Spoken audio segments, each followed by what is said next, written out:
हमारा मुआशरा पता नहीं किस रास्ते पर चल पड़ा। पहले 15 दिन शादी के ढोल ढमक्का, नाच गाना, बदमाशियां, कंजरियां तक नचाई जाती हैं, और जिस दिन बेटी की रुखसती होती है उस वक्त दूध पिलाई तक वो बेगैरती होती है कि मुसलमान मुआशरा बर्दाश्त नहीं कर सकता, लेकिन करने वाले भी मुसलमान होते हैं। लेकिन जब बेटी को गाड़ी में बिठाने लगते हैं ना, तो उसके सर के ऊपर कुरान का साया कर देते हैं।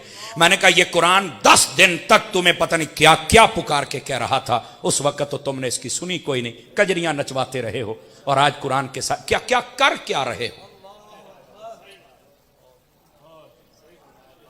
मेरा ख्याल है मुश्किल बातें शुरू हो चुकी हैं, और ये इस्लाह मुआशरा की बातें बड़ी जरूरी होती हैं। दोस्तान गिरामी कदर, इस वास्ते ना ये जो गंगा है ये उल्टी बह रही है। आप मेहरबानी करें, अपने आप को संभालें, मदनी चैनल को देखा करें, आपकी इस्लाह होगी, मैं आपको गारंटी देता हूं।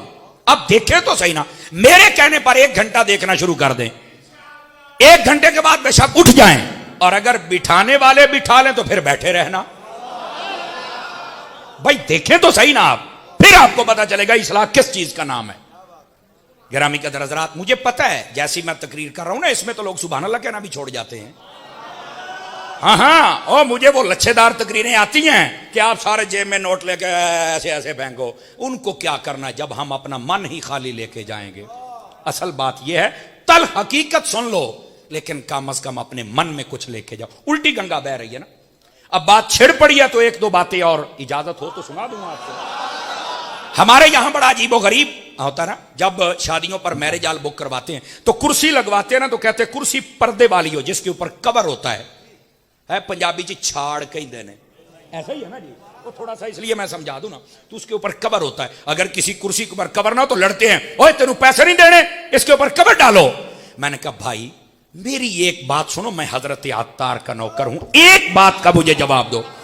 कुर्सी तो पर्दे वाली है, इन कुर्सियों पर जो औरतें बैठी हैं वो तो बेपर्दा हैं, तुम्हें शर्म नहीं आती? कुर्सी को पर्दा करवाती हो, बिठाने वाली बेपर्दा है।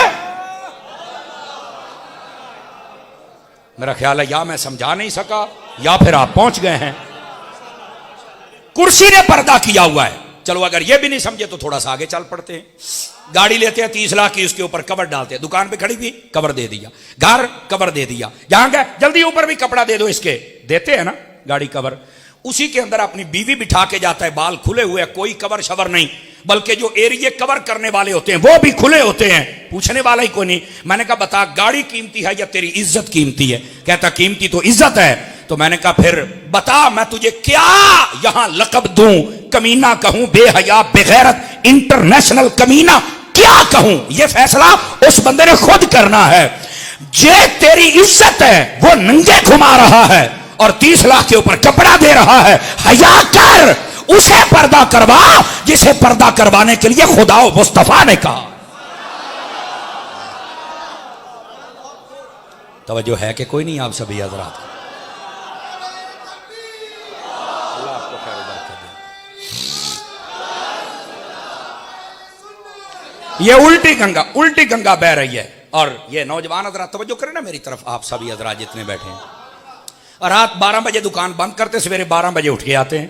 तवज्जो है या मेरी तरफ देखें प्लीज, मैं सबक भूल जाता हूं। रात सुबह 12 बजे, 11 बजे, सुबह 10 बजे खोली तो रात 10 बजे चल के सो गए, फजर कोई नहीं पढ़ते, और रात 1 घंटे के लिए जिम में जाता है, मैं 90 किलो वजन उठा लेता हूं। मैंने कहा भाई जाहिल, 90 किलो वजन उठाने तू क्या कहेगा? ये डोले बनाता है ना, किसके लिए? 2 ही सूरतें होती हैं, या तो खुद तकब्बुर में आ जाता कि मैं बदमाश हूं, या फिर बसा औकात डोले सर्दियों में भी ना यहां कट शर्ट पहन लेते हैं और मां बाप के सामने भी ऐसे बैठते हैं ताकि डोले शोले देखकर वो भी कोई बात ना कर सकें। अपने मां बाप को ना डराया कर, घर वालों को ना डराया कर, इंसान बन, जानवर ना बन। समझ आ रही है ना? बातें थोड़ी सी मुश्किल हैं लेकिन अब कबूल कीजिएगा। सियाने कहते हैं गल पे ढोल तो खड़काना पैना, जी हम आया तो सुननिया तो पहुंचण। लेकिन मैं जो तबसरा कर रहा हूं ना इसको समझिएगा।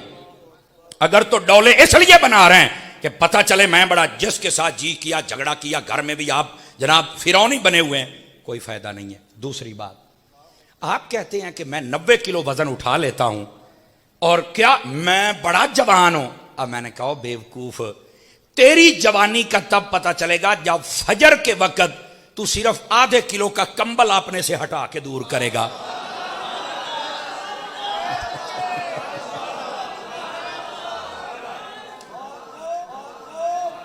देखिए ना, कई चौपशाह बन के बह गए।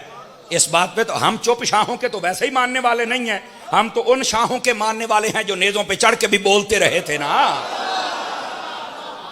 अब जो कहता है कि मैं 90 किलो वजन उठाता हूं, मैंने कहा मैं कैसे तुझे जवान मानूं, मैं पहलवान, मैं ताकतवर। ताकतवर वो है शैतान मुट्ठियां भरे और सुलाए, और ये एक छटांकी का और 1.5 किलो का कंबल ना हटा सके। तू केरे पासे दा जवान है?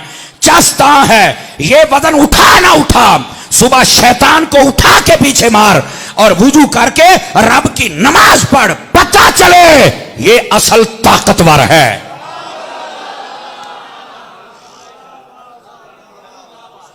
तवज्जो है कि कोई नहीं आप हज़रात? तो भाई असल ताकतवर तो वो है ना कि जो फजर के वक्त अपना कंबल उतार लेता है। तो जैसे उतरता ही नहीं, तू 90 किलो चौक के की कीता होए। मेरे दोस्त, मेरे भाई, मेरे अहबाब, इस वास्ते आपने जो असली मनसब है ना, जो हमारा काम है, उसको समझिए।